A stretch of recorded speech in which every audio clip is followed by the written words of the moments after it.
You're ignorant about more things than you're familiar with, right? There are way more experiences on this planet that you don't know than the ones that you do know. Hey, in this video, we're going to talk about how to coach ignorant people. Now, that doesn't mean dumb people or stupid people. It just means that we're ignorant about a certain topic. There's something that we don't really know. And this is actually a really important concept in coaching, because how you support people in their ignorance and through their ignorance is going to be determined a lot by how you resonate with and how you relate to your own ignorance. Now, that could be ignorance inside of really deep-seated, explosive, juicy, divisive topics, or it could just be the need to explore the unknown. And so this will increase your abilities as a coach, which makes you get better results for your clients and get more referrals and help you have a more successful coaching business. So this is actually more important than what it might seem like on the surface. And this is all, of course, with the intention of keeping people in massive action. Enjoy the conversation.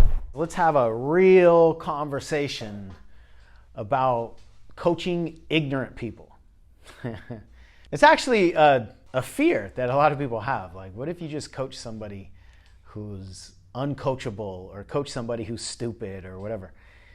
Even though that's not really a politically correct question, people have some version of that question.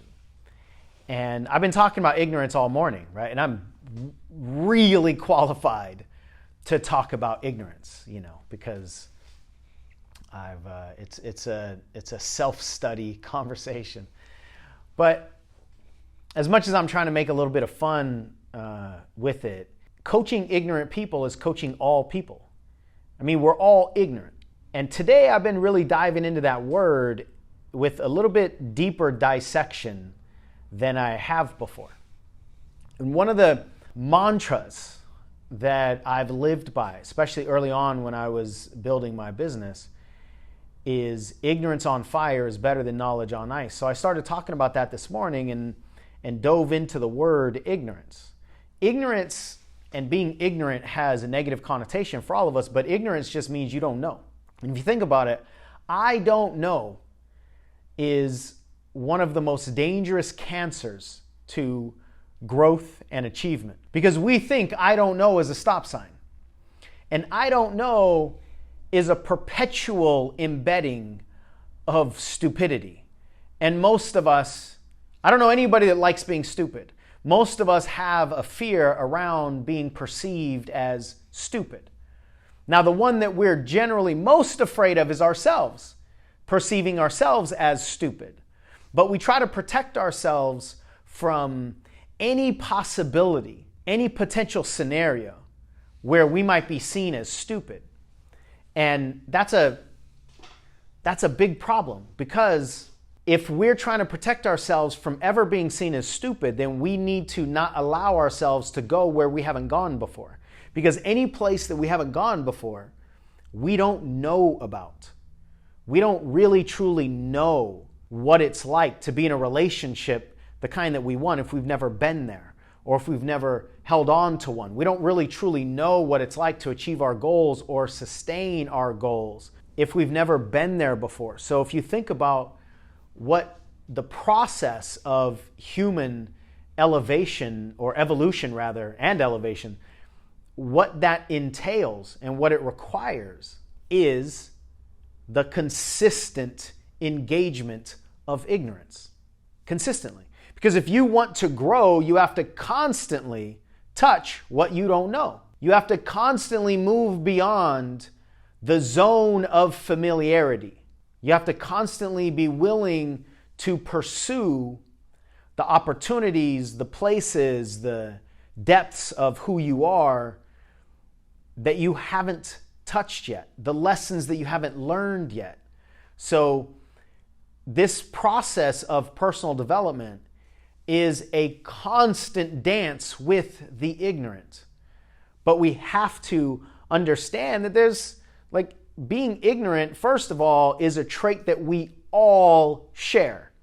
It doesn't matter how intellectually brilliant you are. You're ignorant about more things than you're familiar with, right? There are way more experiences on this planet that you don't know than the ones that you do know. And just think about what is a life that is committed to only repeating the familiar? Like, what kind of life is that?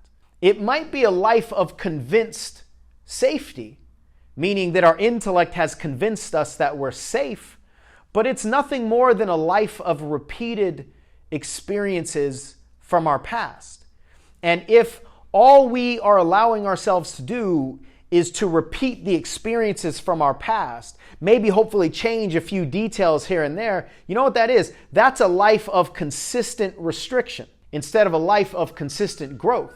Because the only way for us to grow is to embrace and dance with the ignorant. So where most people are seeing this I don't know as like a siren going off of a warning sign, hey, stop here, don't continue to go because you don't know what's beyond these walls. The soul inside you needs to know what's beyond those walls in order for it to feel like it actually lived a life of exploration. So as coaches, we have to be cognizant of, we have to, first of all, dance with our own ignorance, explore our own relationship to the I don't know, to the realm of the unknown. We have to explore our own relationship with that and then lead other people in their relationship to the unknown. And the unknown doesn't mean stupid. The unknown means ungrown. That's all it really means. Something that is not known to you is just something that's beyond your familiarity. That's it. And I would suggest that the person who's constantly touching his or her ignorance is the person that's constantly growing beyond the current capacity of the intellect. So be willing to dive into this exploration of ignorance with yourself, but with your clients, because their fear of the unknown is the reason they're staying stuck. And if we dive in and try to figure out why they're afraid of the unknown, the source of their liberation is going to be found in the cement of their protection. The source of their liberation is going to be right in their walls of protection. The reason they built those walls is because they're trying to protect something, and that is where their liberation is going to be found. And that's why this work is so damn good. Diving into people's protection, diving into people's beliefs is the only way that a human is ever going to transform. It's the only way that a human is ever going to change form. Now, if you like this video, check out that video right there, which I think is probably the number one principle of success as a coach, which is how to use your ignorance to stay in action.